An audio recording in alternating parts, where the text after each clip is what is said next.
Hello everyone, welcome. We will wait a little bit that people can arrive.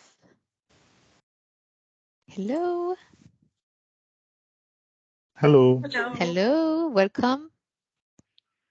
Hello. Hi. I know some of the faces. Nice to see you. Nice to see you too. We'll wait again a couple of minutes. Hello.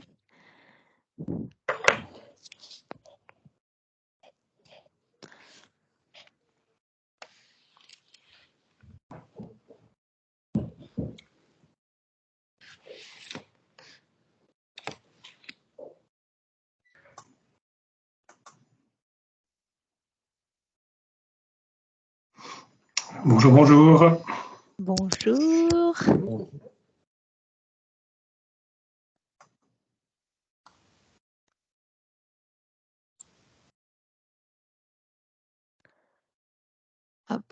We wait 1 more minute and then we can start. But welcome for the ones that are joining us now. Happy to have you with us.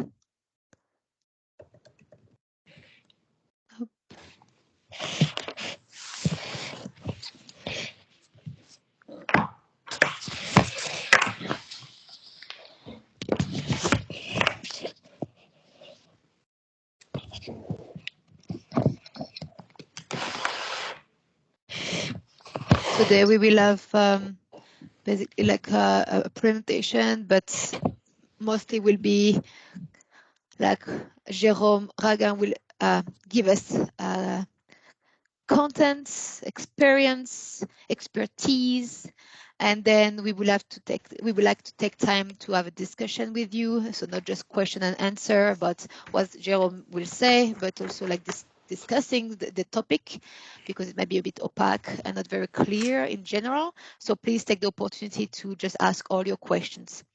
Then we can maybe start. So welcome again, everyone. I'm Tiffaine Chartier-Gun. I'm the community manager of the Switzerland Innovation Park Basel area on the site Jura. And today I will join you in this session and we will go through this session together.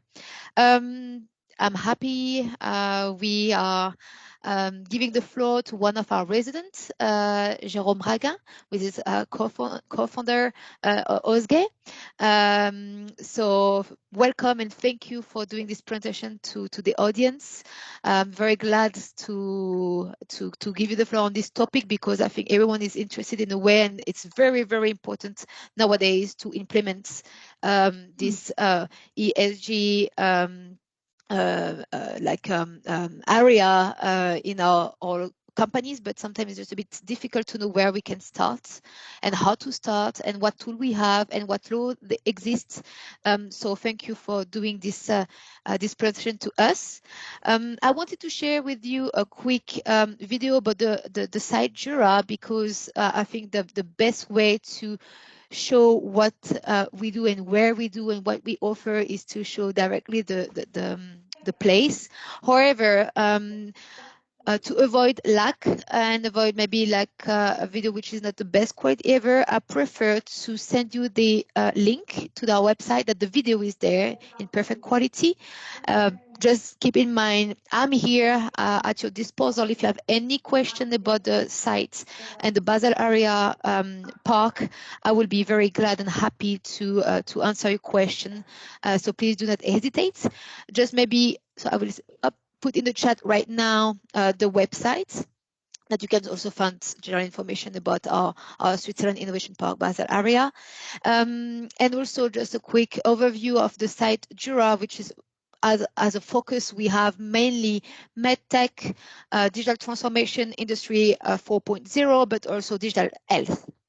And we have today 16 companies with us, and we will be soon 18th company. So we'll be happy to have you and with our like ecosystem and our residents. So do not hesitate to contact me later on. Today, I am joined with Jérôme Raguin, as I mentioned it earlier, the co-founder of Astantis. And So Ascentis is a Swiss startup that is developing a like very innovative platform for that the company can use the tool for the ESG, which is environmental, in English, sorry, social and governance. And this tool provides a service to reduce the impact in a time efficient, in the cost efficient, and in transparent manner. We are not here onto all mute normally, so you can unmute yourself. Jérôme will do a presentation. We will be happy if you interrupt. Jérôme and myself, please ask your question whenever you feel like, or if you don't want to take to unmute yourself right now, please ask your question in the chat. We will go through at the end of the session. And I would like also to give you the opportunity to experience our Switzerland Innovation Park Basel area site Jura. Next Wednesday, we do an open door that day, and we finish the day with the event, the Connect et vous. It's an event which will be held in French, but we will have also like a possibility for the English speaker to understand what we'll speak about. So it will be like we will provide content as well, but also a networking session. So I will also put in the chat a link to register and to see the full program. So we will be happy to welcome you next week on next Wednesday.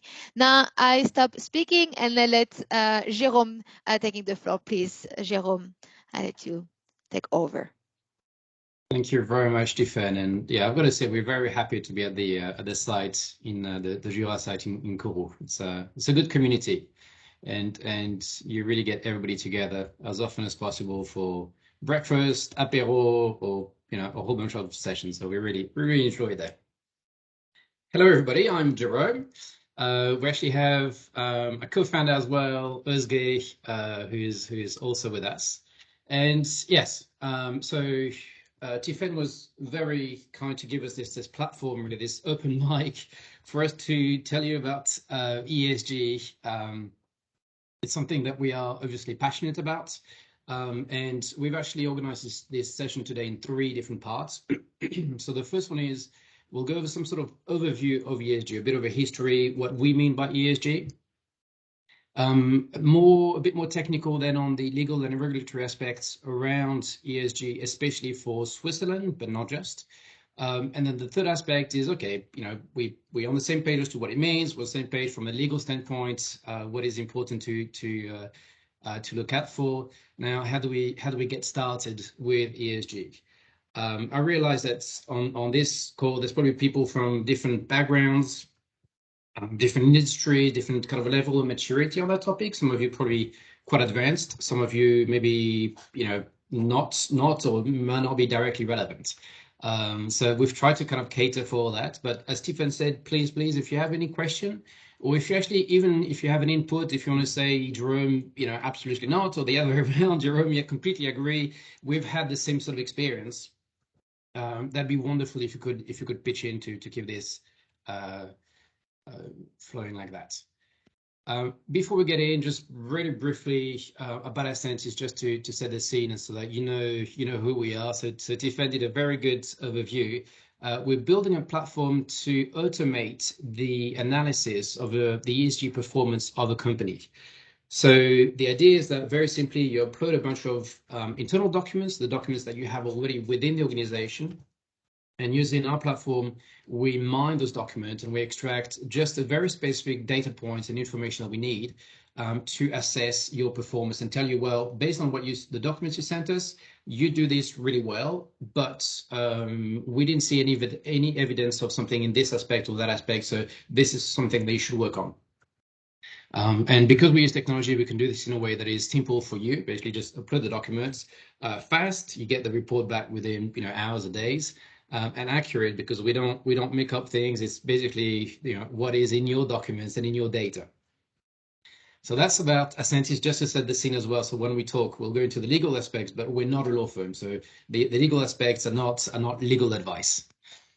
So first, the overview of ESG. There's different angles to kind of look at the genesis of ESG. It seems to have come out of nowhere in the last maybe 5 years. 5 years ago, ESG as a term was virtually not used. and now it's everywhere. So the first way to look at it is this migration from philanthropy, which was done by very few companies, and kind of very specific companies that ethos was really around giving as much as taking.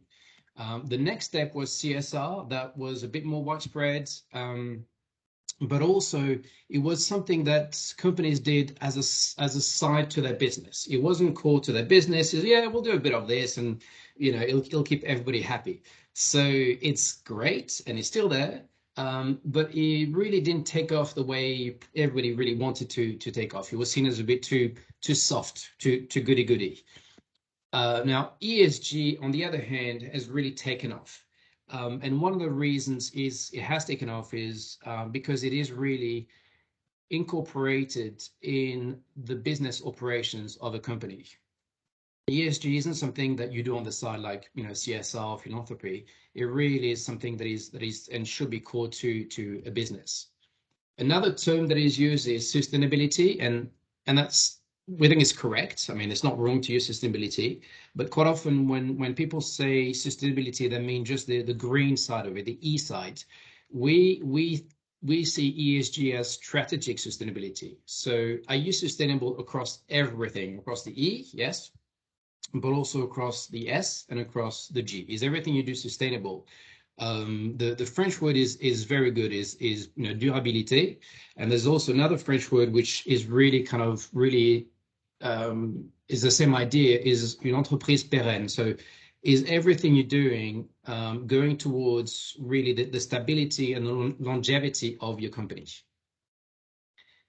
Another angle to ESG is this aspect of ESG is only used in finance. ESG doesn't concern kind of normal companies or the real economy. It's just for the finance world, and that's kind of true. A lot of ESG is still geared towards making sure that the capital flows towards companies that are ESG positive, so companies that do good things in general.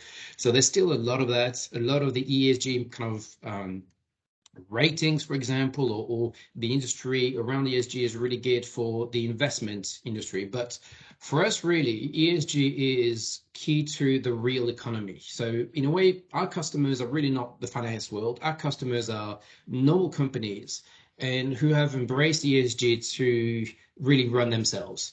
And we see that growing. So some of our customers are actually startups that are coming to us and saying, we want to have this ESG thing embedded in the way we do things. We are growing quite fast and we're looking for funding. We want to have it. We want to make sure that we're doing the right things on ESG right now as we grow. And we have other, larger SMEs, and we have larger companies also that come to us for different reasons, but really want to have ESG embedded in the way they do business. The third aspect as to why ESG has really kind of come forward so much in the last few years, ESG, of course, stands for environmental, social, and governance. And on those three aspects, there's quite a lot of done, but it's still not good enough. On the E side, there's still, we are in the middle of a climate crisis. There's COP27 happening right now in Egypt. So the E aspect is still literally a burning platform. It's a real challenge. It's a real issue. On the S side, same thing. A lot of progress has been made, but there's still huge societal gaps and a lot of things that shouldn't be happening. Looking at, yesterday there was this picture of the leaders that went to the COP27, and I think out of 150 something leaders, there were only literally 2 or 3 women. So from S perspective, again, still a lot of things to do. And on the G side, same thing. On the governance side, yes, there's a ton of new laws and new regulations, but we still have corporate scandals. We still have people doing things that they shouldn't be doing. Just a few days ago, a very large company here in Switzerland was fined millions for bribery, big scale bribery in Africa for oil and gas contracts.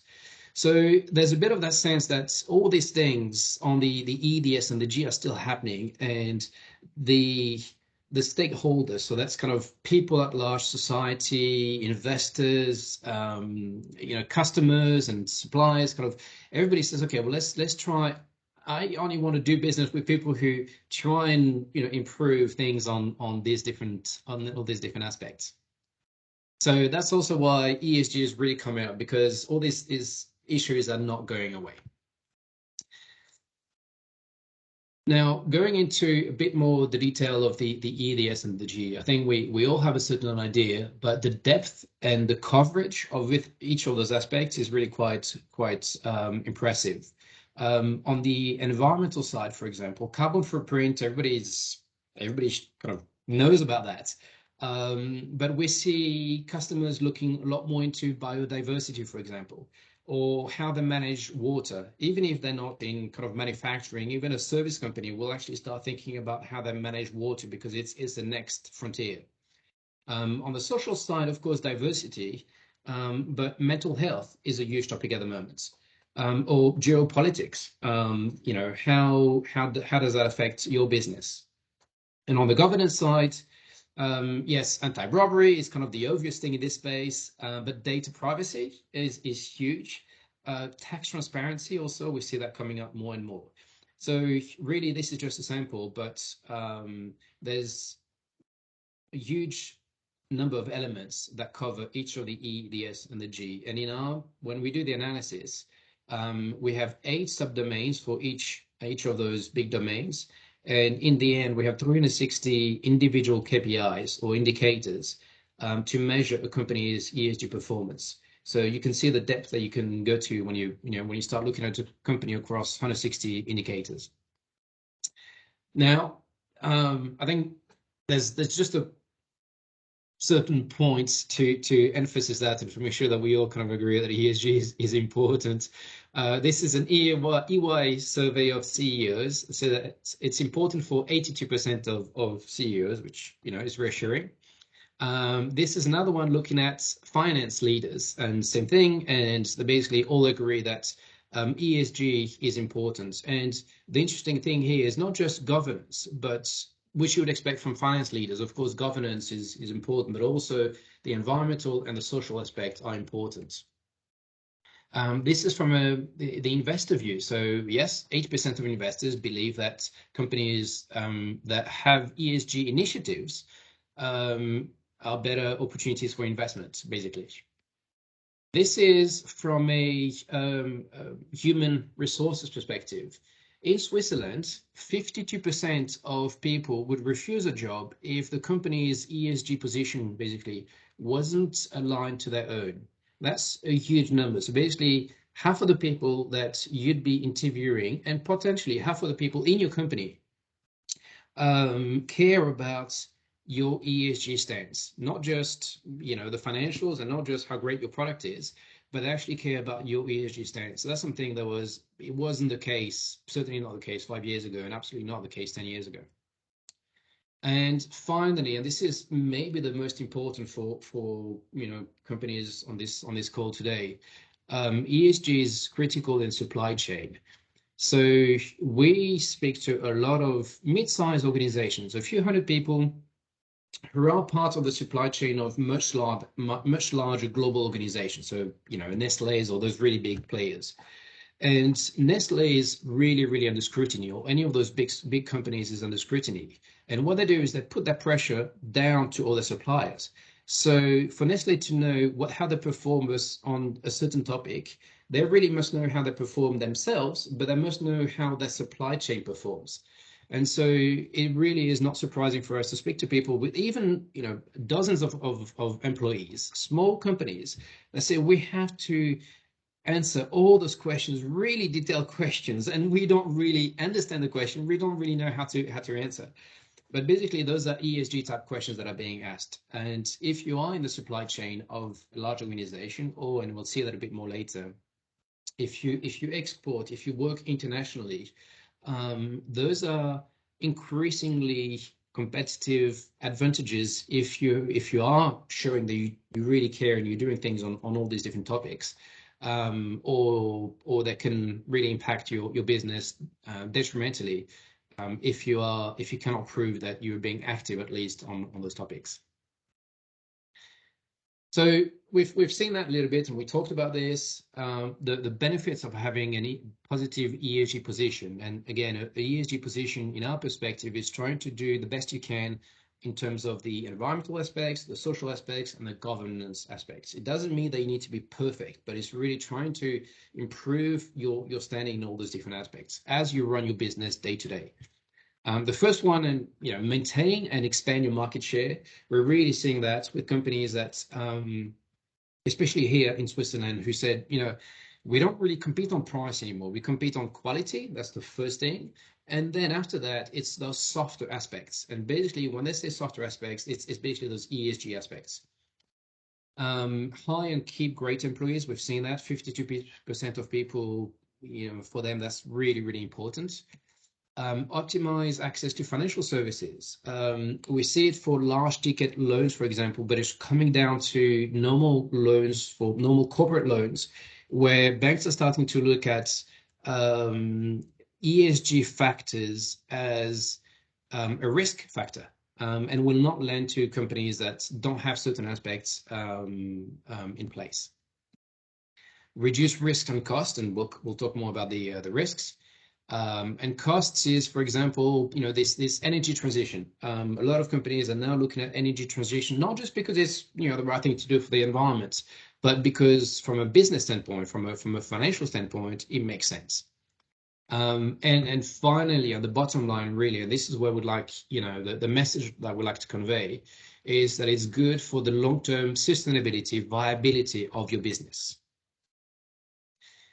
This is actually a screenshot of a report in our system. So when we do the analysis, this is the kind of the summary, the snapshot of the assessments. And for us, ESG is truly a modern operational risk management framework. Each of those topics there, each of those indicators is something that if you do well, you can really use as a competitive advantage, and it will help you. People, your employees will be happier, and you'll have this kind of this ethos that people want to work for. Customers, it's really something they can use with, etc. The other way around, if you're not doing well, those are risks to your business, truly. And for us, what on the screen there is universal, regardless of the type of business, the location, the maturity, the sector. You should be monitoring all this. And what we encourage our customers is to really report on this, at least internally, at least to the management team, and have, of course, objectives and how do we improve on the things that in this screen would be red. So red is really not good. Amber is so, and green is good. So if it's green, communicate about it. If it's amber and red, you should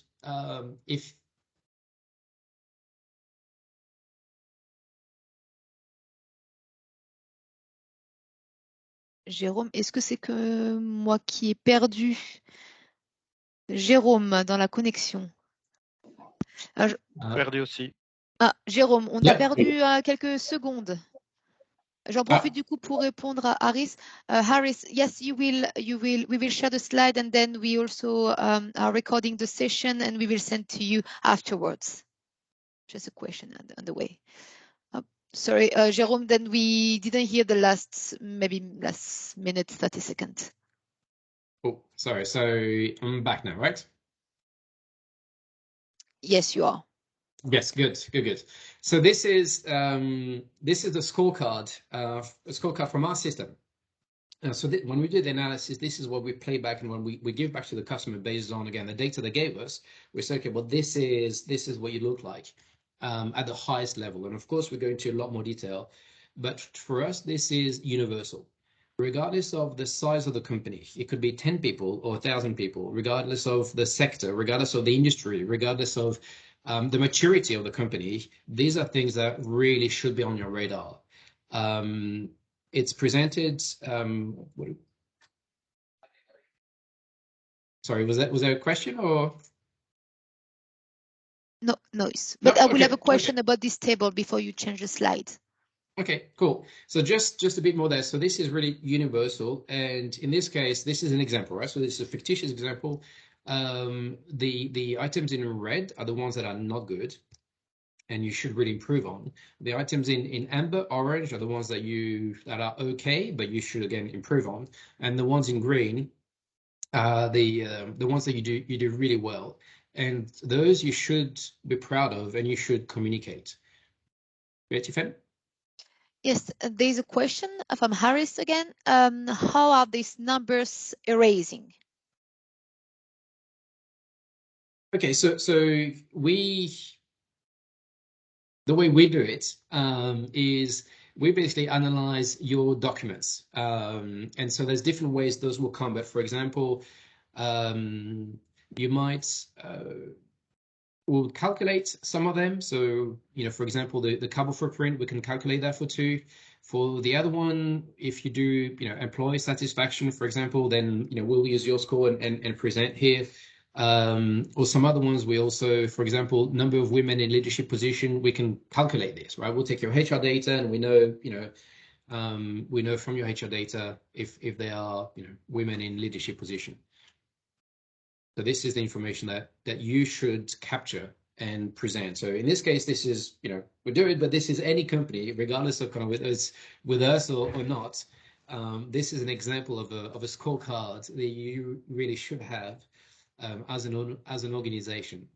And how do you define the colors? I mean, 3 working incidents.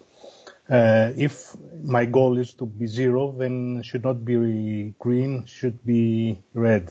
Okay, absolutely. But how do you define the rules behind the colors? Thank you. The rules behind the numbers, or behind the colors? Oh, the colors, behind the colors, yes. Yes, some sort of logic. So this one, for example, work-related incidents probably was, minor incidents. Like no one actually had to go to a hospital, but it was reported as an incident because maybe someone had to, take half a day off because, they didn't feel too good. They fainted or something like this, right? So this would probably be, classified as that. And then it's for all of those, it's universal rules again. So R&D spend, for example, different industry, of course, really differ. But there's an agreement that, in general, kind of, if you spend less than 5% on R&D, on the long term, that's eroding your innovation capability. The other ones, clean energy, for example, that's pretty straightforward. Staff retention, for example, that also varies per industry and or per sector. But we normally take around, I think it's 10 or 12% is kind of, it's decent, and then below this is not good, and after that it's good. Did you get your answer, Harris? Do you have any? Yes, thank you. Super. Jérôme, just one more question because it's about your tool as well, so it's a good time to ask the question. From Jasmine Khalifa, is there an industry comparison of the parameters? That's very not yet. We are building that, and the more analysis we do, the more we'll be able to provide benchmark within industry. There are some industries where there are some generally available data that we can go and say, okay, in your industry, this is a good score, for example, and so we can provide this, and we will do this with our customers. We'll work on kind of very specific, more tailored to their industry. Some other industry where the information is not necessarily available, but usually we're able to find the industry or an industry that is similar to our customer to be able to provide some relative numbers. Does that answer the question? Seems like yes, he answered you. Thanks in the chat. Cool, thank you, and more than happy to talk about that some more. So going to the legal context. So just as a prefix, I'm not a lawyer, and this is general and more towards Switzerland. And before we get into the legal context, a bit more jargon, but it's important, and it's especially important here in Switzerland.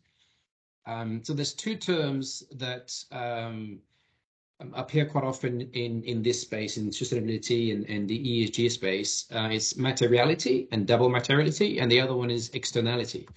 So materiality is typically the way people have been looking at this topic until now. So the impact of something on your company. So the price of something goes up, how does that impact me? You know, there's a war in Ukraine, how does it impact my company? Those sort of things. So that's the materiality. In Switzerland, when the kind of officially, so the official report. So if you are, for example, listed on the SIX stock exchange or the Swiss stock exchange, and you have to report on your ESG position, you have to take what's called a double materiality position, and you have to explain the impact of things on your company, but also the impact of your company on the outside world. And that's super important, and that's very different from what has been done forever, which is this really kind of business-centric view of how do those things affect my company, my business, but not really caring about the effect of your business on the outside world. But this double materiality is now how things must be seen, and especially here in Switzerland and in Europe. It's not good enough when you look at, if you do this sort of assessment, or if you consider your position, and you're going to report to look at materiality, you must explore double materiality, how you impact the outside world as well.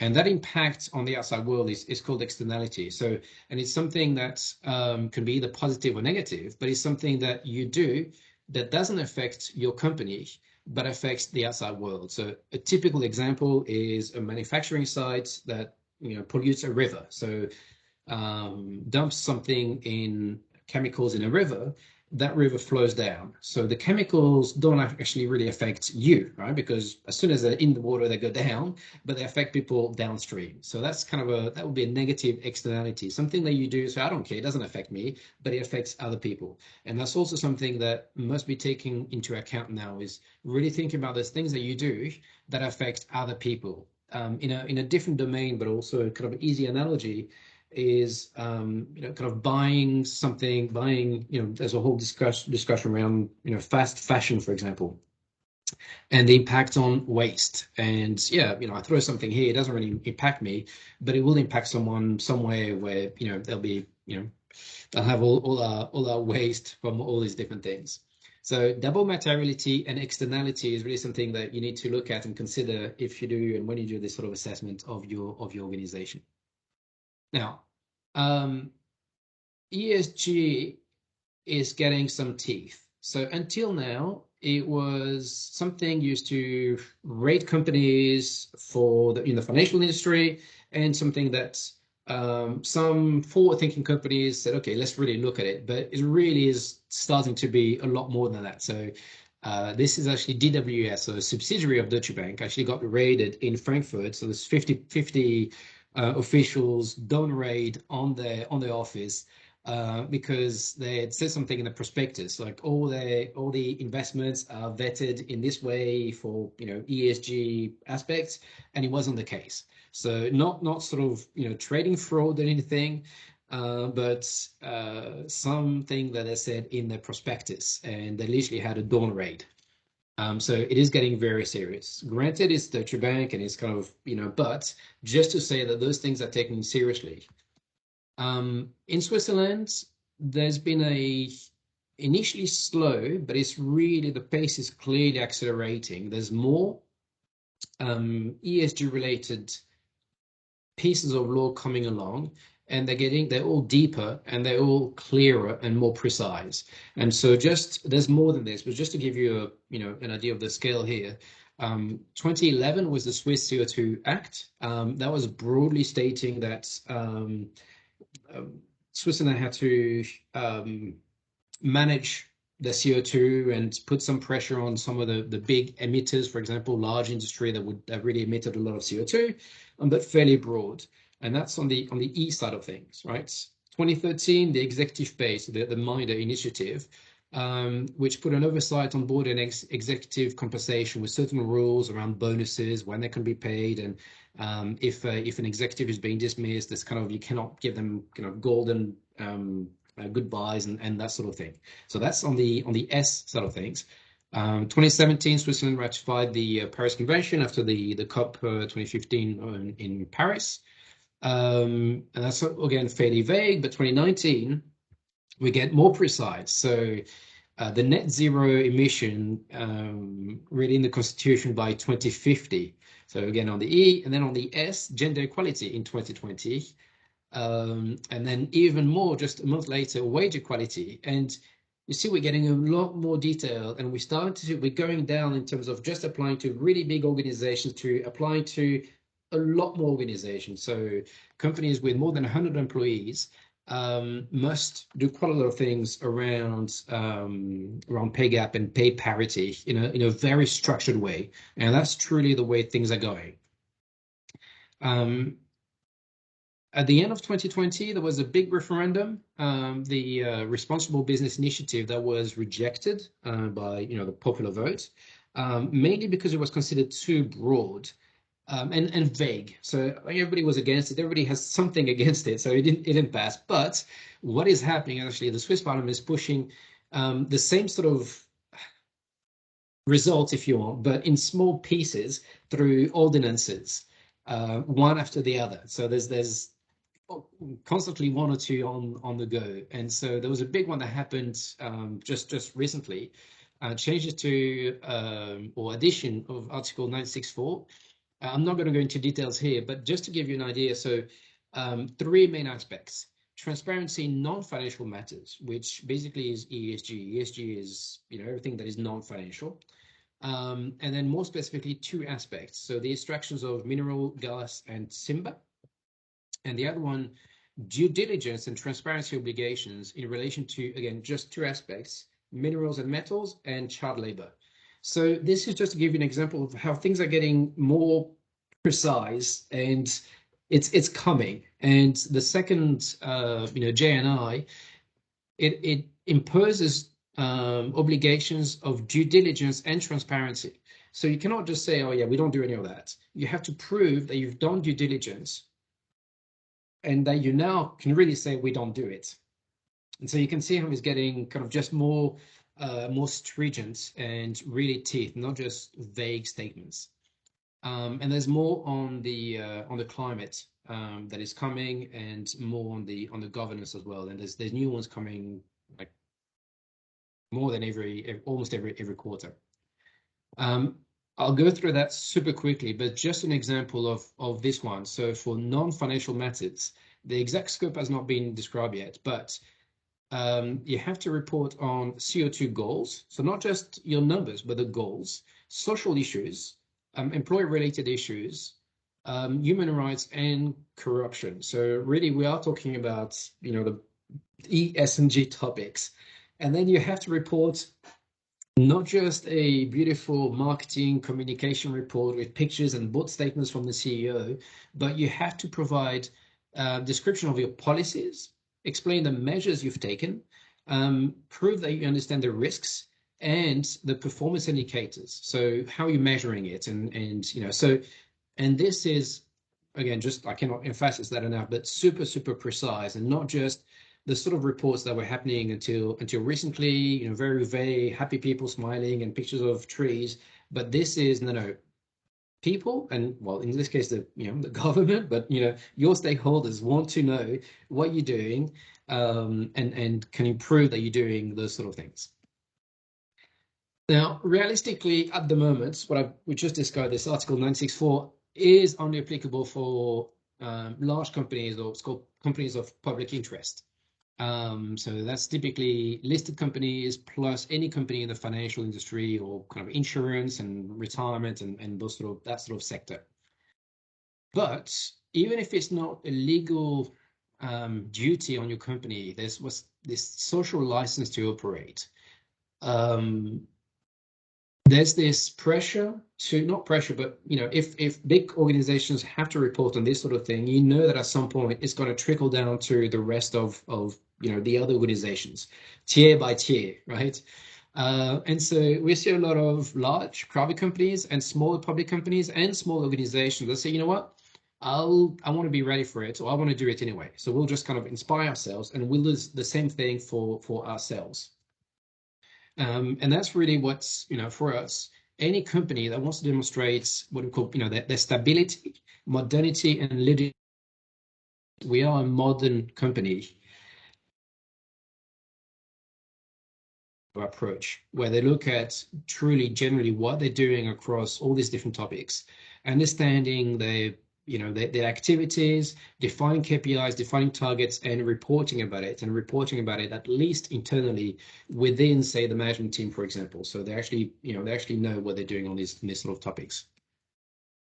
Now, beyond Switzerland, a lot of Swiss companies, and especially in our region, export outside of Switzerland. Really often in Europe, and every block or every country. So the UK are having some very similar rules, and Europe has similar rules. And in France, for example, there's a similar gender equality law that came in place, but it's a bit different. Instead of 100 employees, it's 100.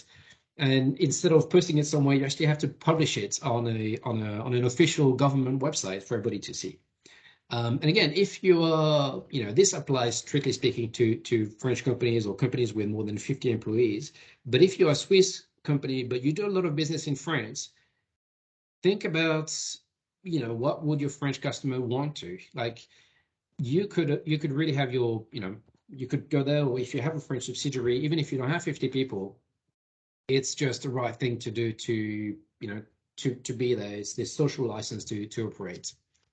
And just a different one. The UK has a different angle around the Modern Slavery Act. Same thing. If you sell into the UK, you really have to be aware of that. And that's just two examples, but there's loads of them that really impact or make ESG not just kind of a nice to have, but a must have.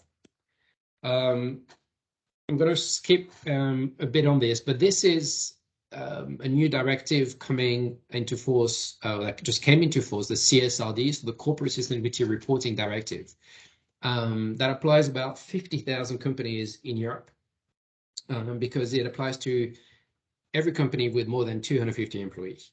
They have to report across E, S, and G aspects, not just the carbon footprint. And what's also interesting or important is that the report needs to be certified. It has to be machine readable. So, produced in a specific format. So basically, all the reports can be compiled and people can go and do some analysis. And that is really the trend. So Europe is leading at the moment, but we can see it happening in all the other countries. The fact that ESG reporting, so knowing where you are, is going to come next year, the year after, or in 5 years, it will be there, and it'll be table stakes. Jérôme, Yeah. sorry to interrupt you. There's one question, but in a way, I also wanted to tell you there's like few minutes left. Yes. So Yes. I know that you have 1/3 part. That's why maybe just for you to know, maybe it would be nice to get some minutes also to discuss with the people who want to ask questions or discuss a topic. But one question was raised when you speak about the Article 964. According to you, so when do you think this article will apply for all companies, including CMEs? I mean, I don't know. I wish I knew. In a few years, max.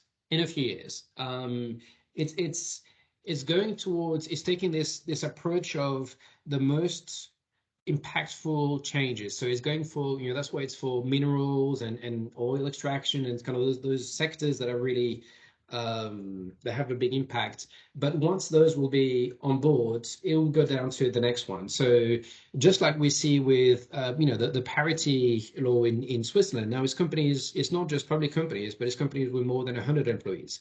So for me, 2-3 years max, and it's already the case in Europe for companies with more than 250 employees, the CSRD.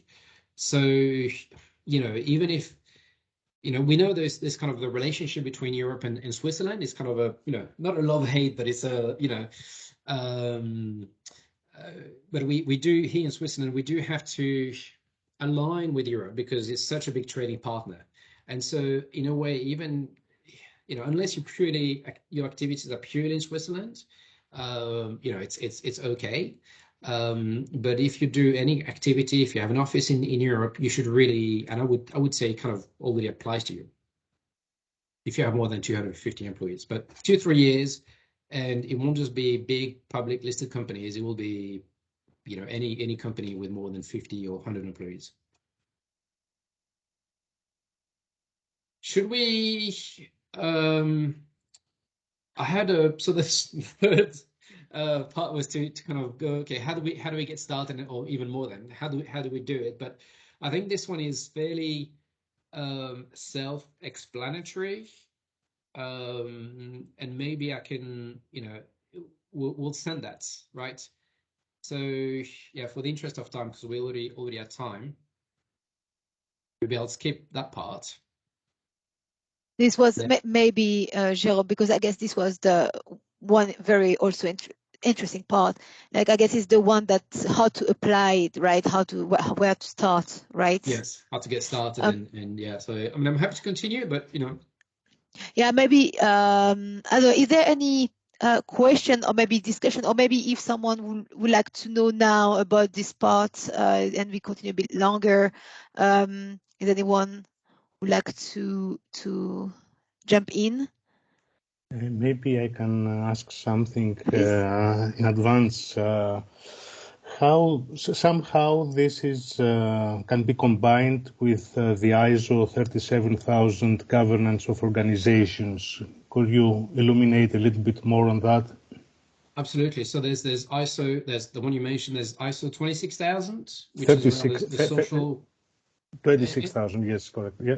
Yeah. Sorry. Yeah. And so those are absolutely, so there's the there's different ways to demonstrate that you are kind of good on ESG, if you want, right? Because ESG is this broad terms. One of them is official certifications from, you know, what is applicable to your business, and ISO certifications as well, absolutely. And so for me, it's those ISO, just like any ISO, you know, standard, is a way to prove that you are really doing what you say you're doing. It's slightly different, and the approach is different, and ISO is just kind of it doesn't help you measure or track how you do things and how you really improve. Just as, okay, this is how we operate, right? So just like you need to have for InfoSec, for example, there's certain, you know, ISOs that you need to have, but you also need to measure on everyday basis, you know, what you're actually doing and how many data breaches you've had or have you dealt with them, for example. I hope this makes sense. Sure, thanks. So should I just go on the third, the other aspect, Yeah. and if people have to go, you know, I'm exactly. sorry, It's actually it's what I would suggest. Like for the one who have to leave, unfortunately, it's normal. We will share the PowerPoints with you, the recording as well, so you will be able to follow the third part. If you have any question, please send it to the chat, and I will transfer them to Jérôme afterward. He can answer you by email, and then yeah, we can go forward, Jérôme, and thank you very much for everyone who joined us today. We hope you learned many things, and we hope to see you either next Wednesday at the Switzerland Innovation Park Basel area and the site Jura. If you have any question about the site, I just put my email address in the chat. And the email address of Jérôme will be also shared in the mail you will receive tomorrow. So thank you very much, and stay tuned because we will have other open mic next in tech series in 2023. Thank you very much for intention. And Jérôme, then we can continue and take more time for the third part. Thanks a lot, everyone. Cool. So I have the whole afternoon now, right? Almost. So, no, I'll go through that quickly. So, and this is really a super simplified version, but it has most of it. But the first step is to plan. So if you haven't done that yet, if you haven't formally looked at your ESG stance at the moment, how you're performing, you need to plan it. It's a bit like, you know, you need to decide why you're really doing this. Is it because, oh, this competitor is doing it, so we should do it? Are you looking, is there some sort of event that is happening? So, quite a few of our customers are looking for funding, for example, a big sort of round of funding, and they know that this is something the investors are going to look at. Or is it core to your company? You're really, you're doing the right things, but you haven't measured it in a formal manner. So the why is really important. The what is also important. So what is your ambition level? What type of reporting? What is it that you want to achieve? The ambition level is important. Some people said, no, we really want to improve and we want to become best in class. Some say, no, we just want to stay out of trouble. And then majority of people are in between, right? We want to do the right thing, we want to measure, but let's not make a huge deal out of this, but let's do the right thing. And that's perfectly fine. Who is critical? And we always say that you need both the top level engagements, so your management team needs to be on board, and a doer, someone who actually has the time to get on with it and collect the information and do all that. If you have just one of that, so if you have top level, yes, let's do it, but then no one actually wants to do it, then it will not work. And the other way around, sometimes we meet with people who are super motivated, but they don't have the clout, they don't have the right access to people to actually do things and really measure it. They can't get it moving. And the when as well. So, how aggressive do you want to be with that? That is quite often linked with a why. So, for example, we have this big funding in 6 months, so we need to have this done in 3 months, or more general. But it's the end of the year, we're producing this reports in March, so we now want to include some aspects of ESG within our annual report, for example. And again, that annual report can be a report that is not a formal one, not a mandatory one, but one that you produce just for internal your stakeholders, for example. So once you've planned and you've got your north stars to why you're doing this, the next step is to start preparing the ground for it. So communication internally, externally, to all your stakeholders, everybody up and down the organization.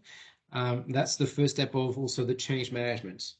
There might be things that need to change, or there might be it's giving a signal of intent to the company. We're going to start, the management team has decided to take this more seriously. We will measure all this, we will analyze this, and we will make some changes. So people have to understand that you are serious about this and that things are going to change. And super important as well is start identifying allies and relay. So allies are, especially within quite a large organization, people in a different team that will help you. So in finance, for example, you'll need them to give you some information. In HR, in marketing and sales, in all the different teams, who can be your allies, and similarly your relay. So in a different country, for example, if you have operations in Asia, in Singapore, who can you speak to there? Who'll be your relay in Singapore to collect that information, give you the information that you need to analyze your ESG position. Then once you have this, you need to start collecting. And the first thing is, what do you collect? And there's kind of this thing between, do you collect data, or do you collect information, or a bit of both? So collecting data is, for example, you ask the team in Singapore to just, can you send me the list of all the people who've been trained on different topics, all the trainings that you've done the past year. So they just send you this, they don't put an Excel spreadsheet on you. Or collect information, where you ask them on the other hand, not just, kind of a bunch of stuff, but very precise information. What is your ratio of X, Y, Z, or how many tons of plastic have you recycled, those sort of things. So, collecting data or information really is the kind of the starting point of all that. And you need to check and verify. And that's very basic, but that ton of, or this is the amount of plastic we recycle, for example. While you're talking, are those units of bottles, or those, liters or kilos, or what is it? Or quite often when customers do this and they send us different spreadsheets from different locations, there's no indication of, for example, currency. So we don't know, which currency. So, that's the sort of thing that you need to check and verify the data you collect. Define a method when you collect this data to make sure that it's traceable. So when you end up with, you've done the analysis, you end up with a number, you can actually go back and say, yes, this number comes from this, and this. and also defining methods so that all this data collection that you're doing to measure your performance isn't just a one-off, but it's something that you can repeat regularly, whether it's every year or even better every quarter, or every time there's a change in some of the documents, some of the data that you need. And all this information you've collected, you need to centralize it and manage it. And there's also a bunch of different ways of doing it. It could be just put it in one folder, like a Teams. We're on Teams now, but some sort of shared folder, and with different subfolders within that works perfectly fine. With a few Excel spreadsheet, it doesn't need to be super sophisticated. And there's also, of course, systems that are dedicated just for that. It's a very more sophisticated system that help you collect and track your ESG data. So, but the main idea is to think about and have a way to centralize and manage the data. Now you have it all, you need to do the analysis. The analysis you can do, there's two ways broadly. You can do this analysis yourself. There are a number of tools that are available, tools and people to help you. So for example, SDI, there's a Swiss triple impact. There's the B-Lab impact assessments from B-Lab. There's EcoVadis that you can go and do self-assessment on. Those are typically fairly cost-effective, but it'll be questions, and you'll need to do all that yourself and kind of answer all the questions. You'll need this doer that we looked at on the phase 1 of the plan.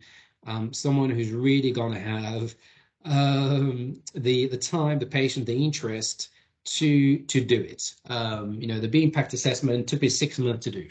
It's 300 questions, super interesting, but 300 questions. Some of the questions I didn't even understand. Some of the questions I'm like, I don't even know how to get this data. So possible, but difficult. The other aspect, and it's not all, it can be together, is working with external support. So there's loads of consultants from. There'll be local people here in Switzerland, like literally kind of in the Jura, for example, that'd be very good. All the way to, I mentioned EY, for example, in the start, in some of the stats. So, EY as well can help you, or some of the fiduciaires, and we talked to Mazar, for example, who can also help you around that, and software solutions like us, for example, who can also help you with it. So.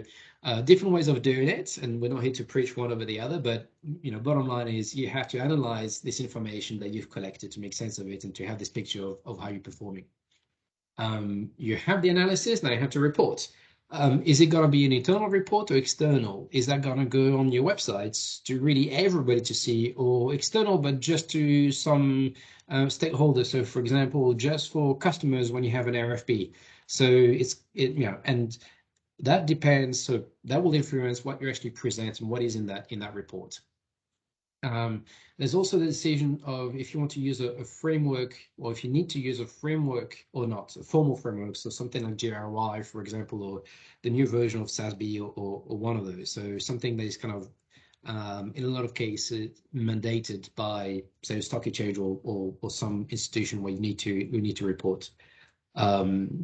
Our recommendation is if you're starting with this, start small, what you feel comfortable about, and what is truly important and meaningful to you. But with those, to be quite public and be quite transparent about it. So we see a lot of our customers put a little section on our website about ESG, and in this, they have just the right information, but information that is really pertinent. And then try and improve it over time.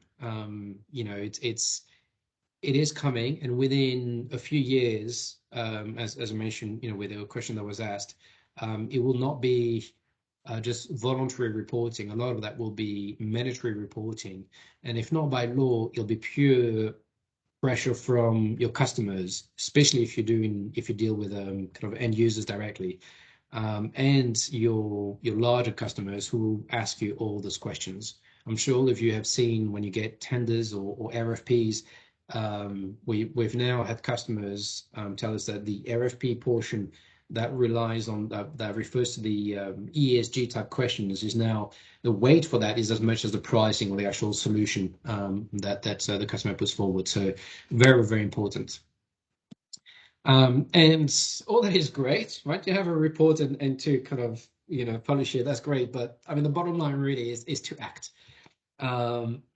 especially on your strengths and weaknesses. So what is it that you don't do well, and really try and improve it. And again, it's not about doing this just, for a better world and those sort of things, but it's truly because those things are risks to your company. And if they're not risks today, there'll be risks tomorrow. Of course, you cannot move on all these different things. You cannot improve everything at the same time. So you have to prioritize. And this is where this idea of double materiality and externalities kind of comes into play. Look at it as through that lens, what is double material to you, and really work on a plan to fix those things, decide who's going to work on it, and track progress. And again, you can do this super simply, right? It doesn't need to be sophisticated. It can just be, and customers use things on Teams, for example, where they have a team that works on that, and they just they use different, widgets in the team they've created. But again, for larger ones, there are dedicated systems that can really help you around that, where you can really, in a system, track your progress from an ESG perspective. Just a little bit on this. These are just some, but it goes back to one of the questions that we had, where there's a lot of different ways to validate what you're doing in a more tangible way. So, all those are kind of stamps of approval to show that you're doing, you're doing well, across E, S, and G, and different angles to it. But they're all really important things that you should look at and say, okay, if I'm doing all this as well, how can I truly prove it? And those are good ways to prove it, those kind of stamps of approval. And again, there's a lot more than that. So we're more than happy to guide you through that forest of items. Now, conclusion. From within a few years, and literally 5 years, ESG has gone from something that was kind of vaguely discussed by some financial institutions to something that everybody talks about. In the business world, everybody knows this acronym ESG. There is some misunderstanding around what it means, some misunderstanding around the importance of it and how it applies to a business. But we truly believe that ESG applies to any business, literally, whether you have 10 employees or 10,000, you must look at those different aspects, understand your performance in this, what do you do on all these different aspects, understand the ones that can impact your business, because your employees, your customers, your competitors care about it. Your board members, your investors care about it, or will care about it very soon. And on top of that note, which really makes it go from kind of a nice to have to a must have, there are now laws and regulation that really put the lid on this and say that's it. It's not just a few companies that with great foresight and really want to do good that do it. Through law and regulation, you will be forced to look at it and start looking at it now, start understanding, start talking to people, understand what your peers do, competitors, go to all these different networks and different things, and really start digging into it if you're not already doing it. Thank you very much. Thank you, Jérôme. Maybe you can unshare your screen like this, we can see you better. And is there anyone who would like to ask a question or add an input, an info? I see some of my colleagues as well. Please, Johannes, I see you unmuted yourself, so please go ahead. Yes. Hi, everybody. Can you hear me well? Yep. Yeah. Thank you, Jérôme, for sharing your insights and for doing the work you do, because I agree that in the future it will be even quicker, the transition into like ESG must have. If you don't have it, you will have very hard questions to answer. Which brings me to the next question. I'm Director Entrepreneurship at Basel area, and for us, we are working out like how to begin with this and when to begin with this, and when such a tool like yours becomes a good tool to adopt or maybe to work together with you? Because as I understand, you need a lot of materials, like you need a lot of documentation about things in order to use such a tool. Do you have like examples of startups which have used your services already and in early stages could use your tool? And do you have like kind of a special easy onboarding for them or so? Yeah, we've actually built a different path for startups, because as you say, startups don't have all those documents. But even as a startup, there's certain elements that you should have, and we work with them on the steps. So what is the baseline? What are the things that you should have?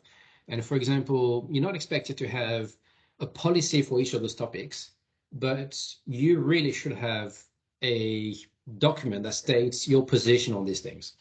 And so we have this kind of step-by-step and maturity, and we basically kind of build it around 6-month blocks of, okay, this is kind of bootstrapping and then funding and then employees and then scaling, to say, okay, if it's just the co-founders, you don't need, you understand and you're on the same page. But when you start having a few employees, then you need to start thinking about mental health and those topics, because you'll go really fast, fingers crossed, from 2 employees to 20.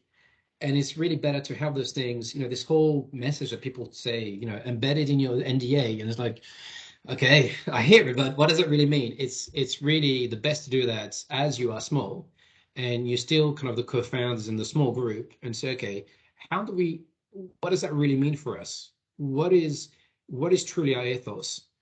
And start having that documented in a paragraph, not a whole document, but in a paragraph. And so we've basically distilled all these different topics. Data privacy. I mean, most startups work for SaaS, they deal with a ton of data.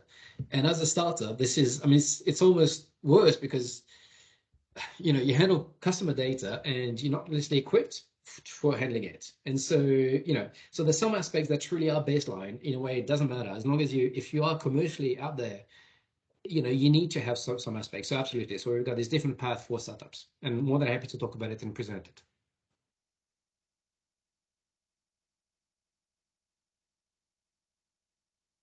And just another, maybe if nobody else right away has a question, I have one which is more in for the corporate direction, where you talked about these externalities, which I assume is also the most complex thing, like how to measure these positive and negative externalities, which I think is often subsumed under the term impact in the kind of like sustainability discourse. Do you have any examples of cases you have analyzed where you can see that, where you can really measure kind of these positive externalities? For example, a corporate who invests a lot into startups, they take certain risks, they are active in innovation. Can you kind of make this work in ESG as well? In this scenario, that wouldn't really be a kind of externality. It would, the way it translate for us probably would be some like on the S side and around the stakeholder. And it depends if you're doing this for investment. If it's your business, right, and you're investing in startup because it's your business, you're venture capitalist, for example, it's your business. But if you are there's quite a lot of corporates, Swisscom, for example, some other ones that invest in startups, and that do it to encourage entrepreneurship. So that for us would be measures through some of the social aspects and the engagement of the company with the ecosystem, the local ecosystem, and partnerships and those sort of things.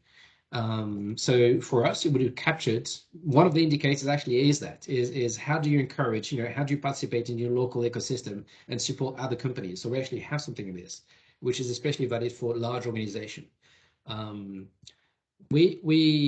this is a bit more of a technical discussion, but there's this ESG world and the impact world, slightly different. We can see the impact through the changes of the ESG score. So we don't really calculate the impact of a company. we calculate their score, but we can see that, for example, I don't know, diversity improves. That's a positive impact. And we see that because, we see the numbers improving. And so that's where, for me, it's, and we have a lot of discussion with those guys around impact and ESG and the difference, and, they're similar. And for me, they're just different sides of the same coin. It's basically you're trying to see, is a company doing the right thing? Do they have a positive impact? And we look at it saying, do you have a positive ESG performance? And it's really the same thing. So, and just to go back to your question as well. So, for intermediary companies, or for the way we work is, so yes, we ask companies to upload and to provide us a whole lot of documents and data. But we actually have a collaborative aspect, or we work with them and by iteration. So, for example, we do the first analysis and they have a score, and so this really doesn't look good. Like we scored really bad on this, and they'll say, oh, but we do a lot of things around this. We just didn't send you the documents.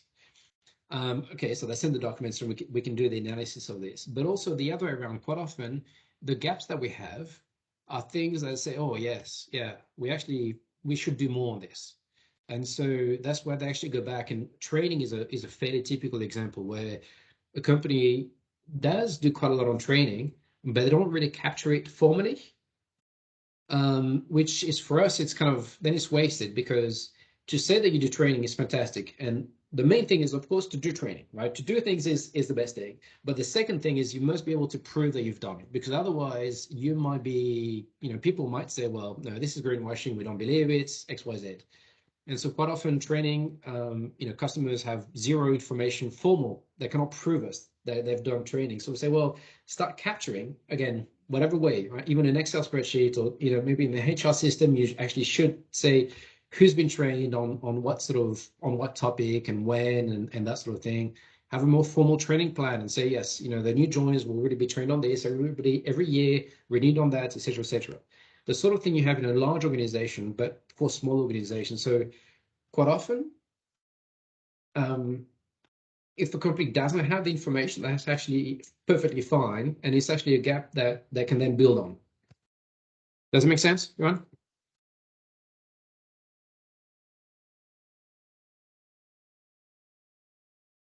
Thank you for your questions, and thank you, Jérôme. Is there a last question that was not raised so far? I see like some people could make it till the end. Like, very thank you very much for staying with us that long. Jérôme, do you want to have a last word before we end this session? I think I'm all worded out. I think I took more than my share of words. Thank you everybody for your patience, and we're here. Please reach out to Tiffen or to us directly. We're here, and we, as you can guess, we love talking about this topic, and we're here to help every company on the journey and get started, and really start looking at what they're doing and improve. So more than happy to talk to all and any of you on this topic. Thank you very much, Jérôme. Thanks, everyone. Happy to connect on LinkedIn or by email. Please contact us with pleasure. We'll answer a question or give you the right contact that you are looking for. Thanks, everyone. See you soon next year for open mics. Yeah. Bye. Goodbye, everyone. Bye.